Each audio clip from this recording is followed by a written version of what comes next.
Les participants aux travaux de la deuxième réunion du bureau élargi de l'Assemblée parlementaire de l'Union pour la Méditerranée, lundi à Rabat, ont souligné l'importance de la coopération entre les pays du bassin méditerranéen pour parvenir à la stabilité et à la prospérité commune. Les participants à cette réunion, qui s'est tenue au siège de la Chambre des représentants sous la présidence marocaine, ont appelé à lancer une discussion sérieuse entre les pays du nord et du sud de la Méditerranée afin d'aborder les questions d'intérêt pour la région et développer de nouvelles visions pour relancer cette organisation et lui donner un nouveau souffle lui permettant de répondre aux défis et enjeux qui lui sont posés, auxquels s'ajoutent le développement durable et la confrontation au phénomène de l'immigration clandestine, aux défis sécuritaires et à la crise énergétique. À cet égard, M. Raïd Albi-Alami, président du Parlement et président de l'Assemblée parlementaire de l'Union pour la Méditerranée, a appelé à la mise en place de mécanismes de partenariat à la hauteur des enjeux majeurs auxquels est confrontée la région euro-méditerranéenne.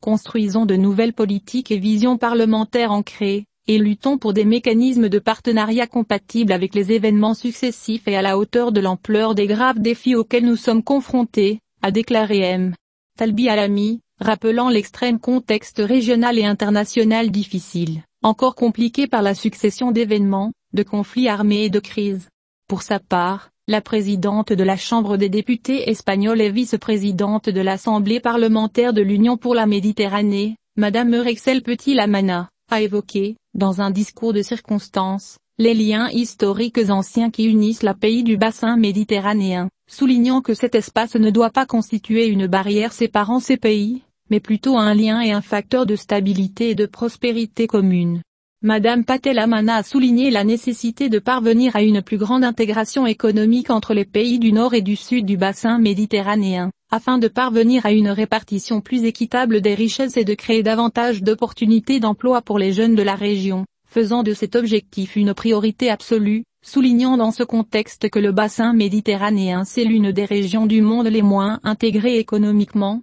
avec 90% des échanges dans le bassin se déroulant au niveau de l'Union européenne. D'autre part, le président de la Chambre des députés espagnole a appelé à unifier les efforts des pays de l'Union pour la Méditerranée et à mobiliser leurs capacités pour faire face aux défis environnementaux auxquels la région est confrontée, soulignant la volonté de l'Espagne de partager ses expériences et son expertise ainsi que son ouverture aux expériences d'autres pays pour parvenir à un développement durable et respectueux de l'environnement. Dans le même contexte, la porte-parole a souligné la nécessité pour les pays de l'Union pour la Méditerranée de s'engager à réaliser la transformation écologique malgré la crise énergétique que connaît actuellement le monde, conformément à la feuille de route commune pour le développement et une économie bleue durable dans le bassin méditerranéen et l'agenda 2030 pour les objectifs de développement durable. Pour sa part, la vice-présidente du Parlement européen, Madame Eva Kaili, a souligné la nécessité de se concentrer sur la recherche de solutions aux problèmes urgents auxquels la région est confrontée, en particulier le phénomène migratoire,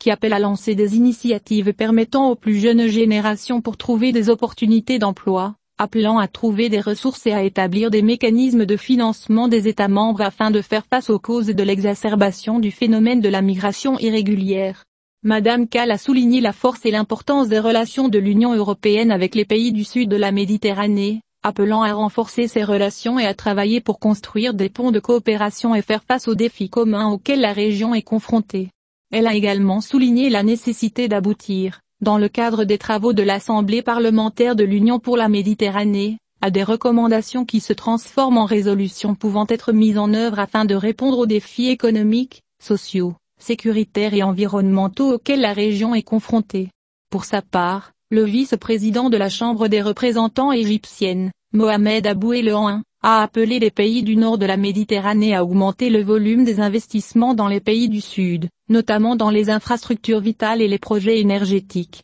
ce qui réduirait l'immigration clandestine et ajouterait de la valeur à la richesse de la région. M. Abou Elouan a attiré l'attention sur le danger et l'importance de la phase actuelle à la lumière des défis non conventionnels rencontrés par le monde et la région, notamment le changement climatique, la crise énergétique, la sécurité alimentaire et la grave pénurie de chaînes d'approvisionnement, appelant à l'Assemblée parlementaire de l'Union à lui redonner son rôle de pionnier et de développement au service des pays et des peuples de la région. Cette réunion a vu la participation de représentants du Parlement européen, de la Chambre des représentants espagnols, de la Chambre des représentants égyptienne, des parlements turcs, portugais et italien, ainsi que du Parlement marocain. La réunion a été l'occasion d'échanger des vues sur la situation dans la région méditerranéenne, les perspectives et les défis futurs de la coopération méditerranéenne, ainsi que de passer en revue les activités des comités et du groupe de travail, ainsi que d'examiner un certain nombre de sujets liés au fonctionnement de l'Assemblée parlementaire de l'Union pour la Méditerranée. La Chambre des représentants marocaine est parmi les fondateurs de l'Assemblée parlementaire de l'Union pour la Méditerranée. Il a également accueilli un certain nombre de ses sessions et réunions de ses comités permanents. L'Assemblée parlementaire de l'Union pour la Méditerranée, qui est un espace de dialogue et de coopération méditerranéen, se réunit en plénière au moins une fois par an et réunit des représentants des pays élus de l'UE et leurs partenaires des pays du sud de la Méditerranée. Aussi, M. Raïd Talbi El Alami, président de la Chambre des représentants, président de l'Assemblée parlementaire de l'Union pour la Méditerranée, a appelé lundi à Rabat à mettre en place des mécanismes de partenariat qui soient à la hauteur des sérieux défis auxquels est confrontée l'Euro-Méditerranée. Région. Dans son discours à la deuxième réunion du bureau de l'Assemblée parlementaire de l'Union pour la Méditerranée, qui s'est tenue au siège du Parlement sous la présidence marocaine, M. Talbi El Alami a déclaré « Construisons de nouvelles politiques et visions parlementaires enracinées, et luttons pour les mécanismes du mal. Elle est compatible avec les événements successifs et est à la hauteur des graves défis auxquels nous sommes confrontés, rappelant le contexte régional et international extrêmement difficile, encore compliqué par la succession d'événements, de conflits armés et de crises. Le président de l'Assemblée parlementaire de l'Union pour la Méditerranée a souligné que le lancement du processus de Barcelone en 1995 laissait espérer la mise en place d'un espace commun de prospérité dans la région euro-méditerranéenne, renforcé en 1998 par le lancement du processus parlementaire bras de cette série dans le cadre du Forum parlementaire euro-méditerranéen, puis de l'Assemblée parlementaire euro-méditerranéenne en 2004, qui est devenu plus tard le bras parlementaire de l'Union pour la Méditerranée. Aujourd'hui, il est nécessaire de lancer de nouvelles initiatives qui redonnent espoir à nos peuples et leur donnent confiance dans l'efficacité du partenariat euro-méditerranéen et possèdent entre nous des valeurs communes. À cet égard, il a appelé à faire preuve, en tant que bras parlementaire de ce partenariat, d'un esprit d'anticipation et de proactivité et à contribuer à la prévention et à la reproduction des conflits, considérant qu'il n'y a ni développement ni démocratie, sans sécurité commune, et sans paix durable. M. Talbi El Alami a déclaré que les parlementaires sont tenus de corriger les représentations d'un certain nombre de phénomènes sociaux, au premier rang desquels le phénomène de la migration irrégulière, soulignant que le rôle des pays du Sud dans la prévention de la migration doit être reconnu, avec tout le coût que cela nécessite, et avec une estimation de l'effort et du coût d'intégration des immigrants et de règlement de leur situation, et d'agir face à ce phénomène, sur la base que nous sommes en confrontation et en conflit avec les gangs de traite des êtres humains et les tragédies des personnes, pas en conflit avec des migrants poussés à migrer par la pauvreté et l'insécurité. Il a ajouté que les élites politiques sont également tenues de faire face aux discours de haine et à la rhétorique qui font de l'immigration l'objet de candidatures électorales, ainsi que de défendre la démocratie institutionnelle basée sur la partisanerie, les constitutions et les lois convenues, et la règle du libre et du des urnes transparentes, et affrontant toutes tendances, politiques ou mouvements qui menacent la sécurité et la sûreté des pays dont les terres, l'intégrité territoriale et la souveraineté sont menacées,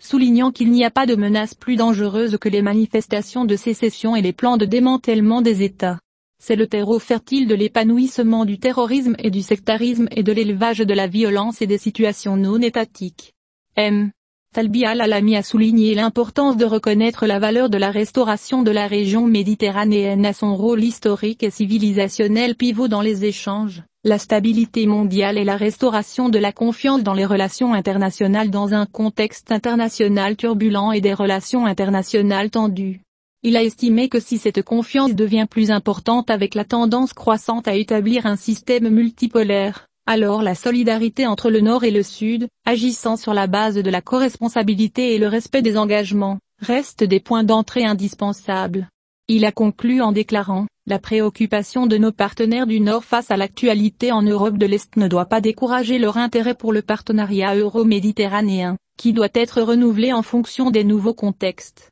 La stabilité, le progrès et le développement des pays du Sud sont parmi les leviers de la prospérité et de la stabilité de l'Europe. » Cette réunion a vu la participation de représentants du Parlement européen, de la Chambre des représentants espagnols, de la Chambre des représentants égyptienne, des parlements turcs, portugais et italiens, ainsi que du Parlement marocain. La réunion a été l'occasion d'échanger des vues sur la situation dans la région méditerranéenne, les perspectives et les défis futurs de la coopération méditerranéenne, ainsi que de passer en revue les activités des comités et du groupe de travail, ainsi que d'examiner un certain nombre de sujets liés au fonctionnement de l'Assemblée parlementaire de l'Union pour la Méditerranée. Considérée comme l'un des fondateurs de cette association, la Chambre des représentants du Maroc l'a présidée et a accueilli nombre de ses sessions et réunions de ses commissions permanentes. L'Assemblée parlementaire de l'Union pour la Méditerranée, qui est un espace de dialogue et de coopération méditerranéen, se réunit en plénière au moins une fois par an et réunit des représentants des pays élus de l'UE et leurs partenaires des pays du sud de la Méditerranée.